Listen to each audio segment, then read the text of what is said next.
झारखंड में आसाम में होने वाले विधानसभा चुनाव को लेकर चर्चाएं तेज हो गई हैं। सीएम हेमंत भी वहां दौरे पर गए थे। बंधु तिर्की को प्रभारी भी बनाया गया है और आज मंत्री शिल्पी नेहा तिर्की ने कैबिनेट की बैठक के बाद आसाम के सीएम हेमंता पर हमला बोला और उन्होंने कहा भी कि आसाम में जो हो रहा है वो बिल्कुल गलत हो रहा है और उसका पुरजोर विरोध किया जाएगा।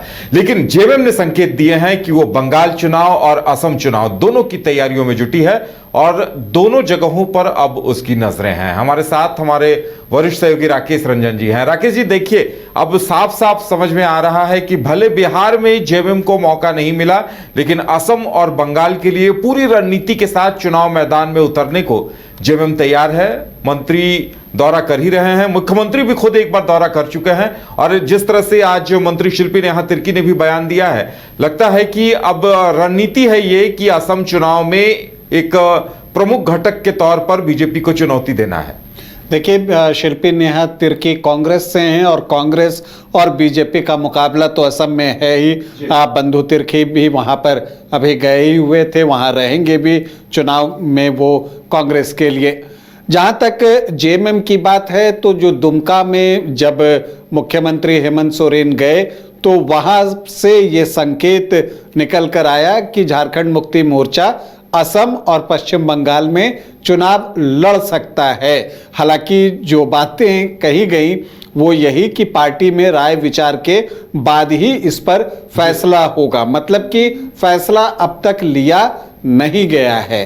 देखिए, जेएमएम कदम बहुत फूक फूक कर उठाएगा, क्योंकि बिहार में जो कुछ भी जेएमएम के साथ हुआ कि इंडिया गठबंधन में शामिल होने की उसकी बहुत इच्छा थी और उनको लटकाए रखा गया और आखिर में एक भी सीट जो है वो जेएमएम को नहीं दी गई और जेएमएम को बिहार से पुल आउट करना पड़ा।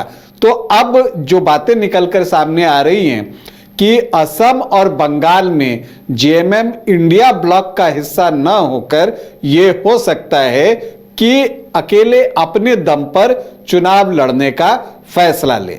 देखिए, हेमंत सोरेन भी असम गए और वहां पर उन्होंने जो है संवाद भी किया और एक चीज जो हम देखते हैं, जो झारखंड चुनाव से चला आ रहा है, हेमंत वर्सेस हिमंता, वो असम में भी देखने को मिल सकता है। और वहां पर जिस तरह से हिमंता बिस्वा शर्मा ने विधानसभा चुनाव के दौरान हेमंत सोरेन और जेएमएम की सरकार के ऊपर हमला बोला था, तो उसको बराबर करने का एक अवसर, उस हिसाब को बराबर करने का एक अवसर आप कह सकते हैं कि ये जेएमएम के लिए आया है। और बंगाल में भी चुनाव लड़ने की बात जेएमएम की तरफ से आ रही है।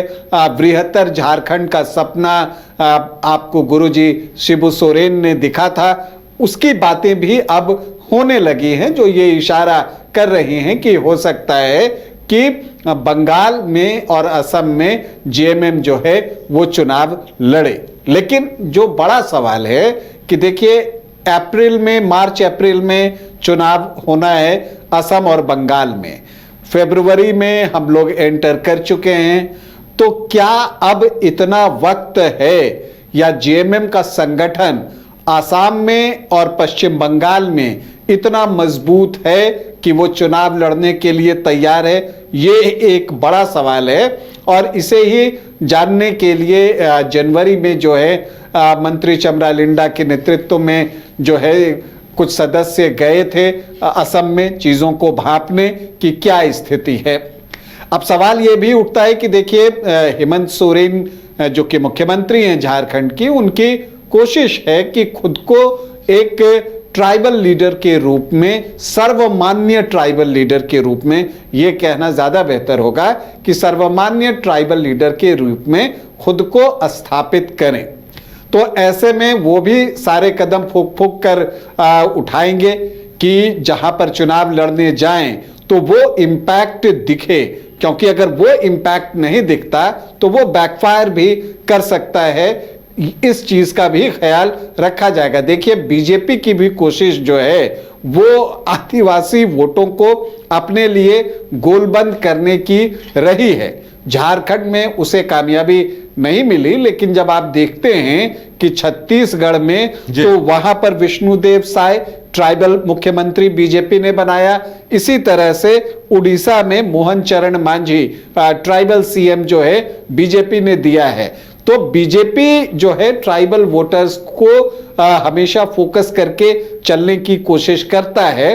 और जब आप देखते हैं कि जो आपको, अगर आप असम की बात कीजिए तो वहां पर टी ट्राइब्स को लेकर जेएमएम जो है वो बीजेपी पर ज्यादा हमलावर रहा है। जब से झारखंड विधानसभा चुनाव हुआ है तब से इस बात को जो है बार बार कहा भी गया है। गुरुजी के समय में भी गुरुजी असम जाते रहे हैं, ऐसा जेएमएम का कहना है, वहां से संपर्क उनका रहा है। तो जो अपर असम का इलाका है जैसे डिब्रूगढ़, तिनसुकिया, गोलाघाट, जोरहट, शिवसागर, ऐसे जो बेल्ट हैं यहां पर जो जेएमएम है, यहां पर चूंकि टी ट्राइब्स अच्छी संख्या में हैं तो यहां पर वो चुनाव लड़ सकता है। लेकिन आप देखिएगा कि ऐसी जगहों पर प्रदर्शन किसका बेहतर रहा है। तो आप देखते हैं कि जैसे डिब्रूगढ़ है, वहां पर विधानसभा की 7 सीटें हैं, मैं असम की अभी बात कर रहा हूं, 7 सीटें हैं, तो वो 7 की 7 सीटें एनडीए के पास हैं। तिनसुकिया में 5 विधानसभा की सीटें हैं, वो 5 की 5 जो है वो बीजेपी के पास है।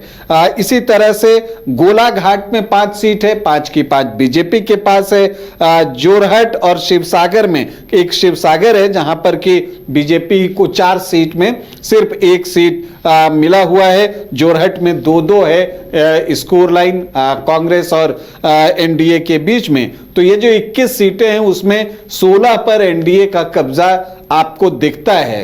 तो जो कोशिश होगी, मुझे लगता है कि इंडिया ब्लॉक में शामिल हुए बगैर अगर टी ट्राइब्स के जो वोटर्स हैं उनके वोट को जेएमएम अपनी तरफ करने में सफल होता है तो वो बीजेपी का बड़ा नुकसान कर सकता है, क्योंकि वहां पर जो आपको ऊपरी असम है वहीं पर बीजेपी का फोकस जो है वो ज्यादा रहता है। इसके अलावा जो ब्रह्मपुत्र बेल्ट है वहां पर बीजेपी फोकस करता है, वहां भी ट्राइबल्स अच्छी संख्या में हैं। तो असम में आप देखिएगा कि क्या जेएमएम वहां बीजेपी का सिर्फ खेल खराब करना चाहता है या वास्तव में उसकी स्थिति ऐसी है कि वो सीट भी निकाल सकता है। ये एक बड़ा सवाल है। यही चीज आप पश्चिम बंगाल में देखते हैं और वहां पर जो रार रीजन है पश्चिम बंगाल का, जिसमें पुरुलिया है, बांकुरा है, झारग्राम है, पश्चिम मेदिनीपुर है, जहां पर कि संथाल, मुंडा, उरांव, भूमिज जो है अच्छी संख्या में हैं, वहां पर अगर आप देखिए तो पुरुलिया की आप बात कर लीजिए, अब हम पश्चिम बंगाल की बात कर रहे हैं, वहां पर 9 विधानसभा की सीटें हैं, उनमें से 6 एनडीए के पास है, मतलब कि बीजेपी के पास है। इसी तरह से बांकुड़ा में 12 में 8, झारग्राम में जो है वहां पर बीजेपी का खाता नहीं खुला था और पश्चिम मेदिनीपुर में भी जो है वहां पर बीजेपी की स्थिति अच्छी नहीं है। अब आप नॉर्दर्न बेल्ट में चले जाइए, जलपाईगुड़ी, तो वहां 7 में 4 बीजेपी के पास है, दार्जिलिंग में 5 में 5 बीजेपी के पास है और कूच बिहार में 9 में 7 बीजेपी के पास है। तो जो ट्राइबल बेल्ट्स आप देखते हैं, चाहे असम का देखें या पश्चिम बंगाल का देखें, वहां बीजेपी का प्रदर्शन बेहतर रहा है, मतलब कि ट्राइबल्स जो है वो वहां पर एनडीए को वोट कर रहे हैं। अब जेएमएम अगर वहां जाता है और ट्राइबल वोटों में सेंधमारी करता है तो उसका नुकसान बीजेपी को उठाना पड़ सकता है। जहां तक बंगाल की बात है तो जेएमएम पुरुलिया, बांकुरा, झारग्राम में एक इंपैक्ट दिखा सकता है और यहां पर वो वोट हासिल कर सकता है जिससे कि आपको नुकसान हो बीजेपी को। लेकिन सवाल फिर वहीं पर है कि क्या जेएमएम इस स्थिति में है कि बंगाल में वो अपने लिए सीट जीत सके, ये एक बड़ा सवाल है। और फिर दोनों तरफ के राज्यों को अगर आप देखें तो आपको दिखेगा कि जेएमएम अपने लिए सीट निकाले ना निकाले बीजेपी को नुकसान दे सकता है और इससे इनडायरेक्टली जो इंडिया ब्लॉक है उसको फायदा पहुंच सकता है। ये चीजें जो है अगर आप विश्लेषण करें तो वो दिखती हैं। बिल्कुल। और इसके साथ साथ देखिए अब जेएमएम की कोशिश कहीं ना कहीं होगी, क्योंकि एक झारखंड में ये दूसरी पारी है सत्ता की, तो ऐसे में राष्ट्रीय पार्टी का दर्जा मिले, और इसके लिए आसाम, बंगाल जैसे आसपास के राज्यों में जब तक जेएमएम एक अच्छा स्कोर दर्ज नहीं करेगी तो वो अधिक राष्ट्रीय पार्टी का दर्जा भी नहीं मिल पाएगा। या देखिए, एक जो दिलचस्प बात होती है कि देखिए हर पार्टी को चुनाव लड़ने का अधिकार है जी। और उसको चुनाव लड़ना चाहिए, और हर पार्टी चाहती है कि उसका विस्तार भी हो। तो उस नजरिए से आप देखें तो जेएमएम के लिए यह एक अवसर है, क्योंकि असम या पश्चिम बंगाल की बात कीजिए तो यहां ट्राइबल वोटर्स की संख्या अच्छी है। ऐसे में अगर कुछ वोट जुड़ जाएं तो जो जेएमएम है उसके हिस्से में अच्छी खासी संख्या में वोट आ सकते हैं। और जो आपने कहा कि राष्ट्रीय पार्टी के रूप में खुद को स्थापित करने की दिशा में ये एक पहल के तौर पर देखा जा सकता है, अगर वो असम में और फिर जो है पश्चिम बंगाल में चुनाव लड़ते हैं। लेकिन जैसा मैंने कहा कि वक्त बहुत बचा हुआ नहीं है, तो एक चैलेंज जो है वो जेएमएम के सामने भी है। सिर्फ चुनाव लड़ने के लिए चुनाव लड़ने का फायदा नहीं होता, अगर संगठन वहां मजबूत हो, एक प्रत्याशी आपके पास हो, तब जाकर आप चुनाव लड़ते हैं तो जनता का समर्थन मिलता है।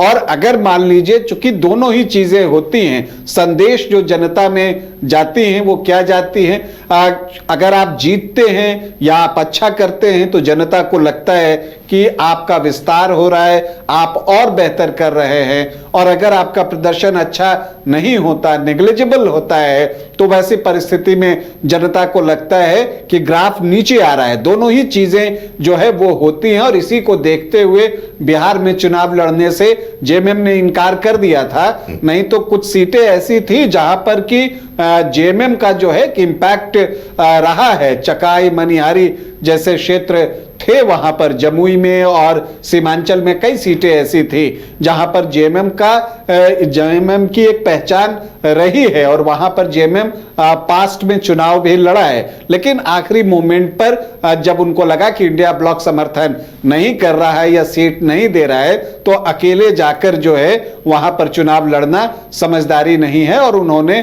पैर पीछे खींच लिए। तो अब देखना है, चूंकि असम और पश्चिम बंगाल के चुनाव में बहुत ज्यादा समय नहीं बचा है। अगर कुछ फैसला अगर आपको लेना है तो बहुत जल्दी से लेना होगा, क्योंकि मार्च या अप्रैल में जो है वो चुनाव होने हैं। तो पार्टी के स्तर पर भी इस पर अगर आपको फैसला लेना है तो 15 फरवरी तक सारी चीजें क्लियर करनी होंगी, तभी जाकर आप असम और पश्चिम बंगाल में चुनावी तैयारियों को बल दे सकेंगे। चलिए, तो इंतजार अब इस बात का रहेगा कि जेएमएम की तरफ से आधिकारिक घोषणा असम और बंगाल को लेकर कब तक होती है और तैयारियां किस तरह से सामने आती है।